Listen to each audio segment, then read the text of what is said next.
दोस्तों नमस्कार, आप देख रहे हैं इन डेप्थ विद हेजे और मैं हूं अविनाश सिंह।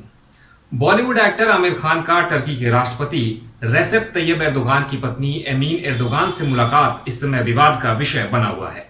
इसे लेकर आमिर खान की जमकर आलोचना हो रही है। इस तरह से किसी का किसी से मिलना कोई बड़ी बात नहीं है, लेकिन वर्तमान में जो परिस्थितियां हैं उस दौर में टर्की की फर्स्ट लेडी से आमिर खान की यह मुलाकात कई वाजिब सवाल खड़े करती है।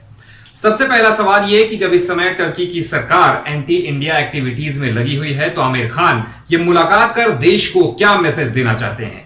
और दूसरा सवाल यह कि अगर सेलिब्रिटी होने के नाते वो किसी से मिल सकते हैं तो उन्होंने साल 2018 में भारत आए इजराइल के प्रधानमंत्री और भारत के दोस्त कहे जाने वाले बेंजामिन नेतन्याहू से मिलने से इनकार क्यों कर दिया था। ये दोनों सवाल खुद ब खुद पूरे माजरे को साफ कर देते हैं। एक तरफ आमिर खान भारत के दोस्त से नहीं मिलते तो दूसरी तरफ भारत के खिलाफ काम करने वाले लोगों से गर्मजोशी से मिल रहे हैं। इस पूरे मामले को समझने के लिए मैं आपके सामने कुछ तथ्य प्रस्तुत करता हूं, इसे आप भी एनालाइज करिए। पिछले साल यानी 2019 के अगस्त में जब जम्मू कश्मीर से अनुच्छेद 370 को हटाया गया तब तुर्की के राष्ट्रपति रेसेप तैयब एर्दोगान ने इसकी आलोचना की थी। तब से लेकर आज तक वे अलग अलग मंचों पर कई बार जम्मू कश्मीर का मुद्दा उठा चुके हैं। इस मामले में तुर्की के राष्ट्रपति के सुर पाकिस्तान से मिलते जुलते हैं। पाकिस्तान की तुर्की से काफी गहरी दोस्ती है। बात इतनी भर नहीं है, बात इससे भी बड़ी है। हाल ही में इंडियन इंटेलिजेंस एजेंसीज ने अपनी रिपोर्ट में कहा है कि तुर्की सरकार द्वारा समर्थित वहां के कई संगठन भारत विरोधी गतिविधियों के लिए फंडिंग कर रहे हैं। केरल और कश्मीर समेत देश के कई हिस्सों में कट्टर इस्लामिक संगठनों को फंडिंग की जाती है। यह फंडिंग भारत में रेडिकलाइजेशन बढ़ाने के लिए की जा रही है।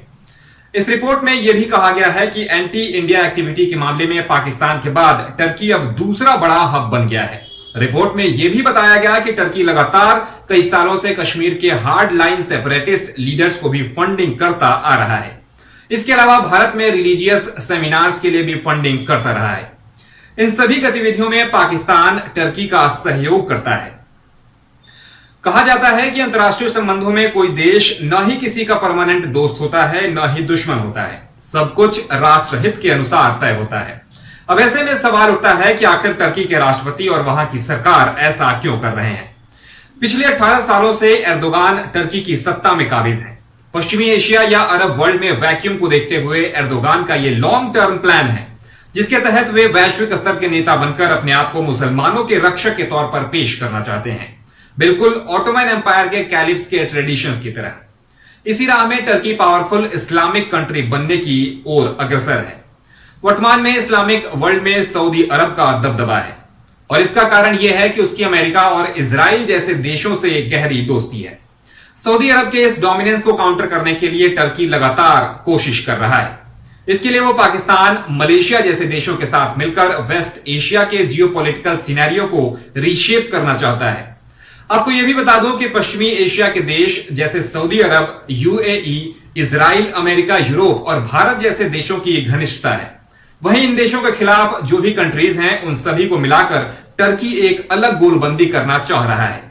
इसी कोशिश में टर्की के राष्ट्रपति साउथ एशिया, खासकर भारत के मुसलमानों के हितैषी बनने की कोशिश कर रहे हैं। यही कारण है कि पाकिस्तान के अलावा टर्की और मलेशिया ने भारत में अनुच्छेद 370 और सीएए एनआरसी को लेकर विरोध भी जताया था, जिसके बाद से भारत के संबंध इन देशों से कुछ हद तक प्रभावित भी हुए हैं।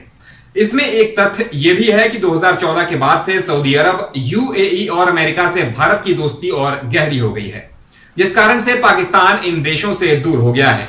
अब फिर से आते हैं आमिर खान के मुद्दे पर। आमिर खान सिर्फ एक कलाकार नहीं है, वो एक बड़े पब्लिक फिगर हैं, जिन्हें हजारों लाखों युवा फॉलो करते होंगे। वो पब्लिक ओपिनियन को प्रभावित करने में भी सक्षम है। और ऐसा भी नहीं कि जो बातें मैंने आपको बताई वो बातें आमिर खान को नहीं पता होंगी। साल 2018 में जब इजराइल के प्रधानमंत्री बेंजामिन नेतन्याहू भारत के दौरे पर आए तो बॉलीवुड के तीनों खान्स यानी आमिर, शाहरुख और सलमान ने उनसे मिलने से इनकार कर दिया था। वजह साफ थी, इजराइल और फिलिस्तीन का झगड़ा, जिसके लिए इस्लामिक वर्ल्ड इजराइल को विलेन की तरह देखता है। लेकिन आमिर खान भारतीय पहले हैं, उन्हें भारत देश के हित और अहित के बारे में पहले सोचना होगा और अगर वो ऐसा नहीं करते तो सवाल तो उठेंगे ही। तो आपको ये वीडियो कैसा लगा हमें कमेंट सेक्शन में जरूर बताएं। हमारे इस वीडियो को लाइक और शेयर भी जरूर करें। साथ ही अगर आपने हमारा चैनल अब तक सब्सक्राइब नहीं किया है तो प्लीज कर लें। नमस्कार।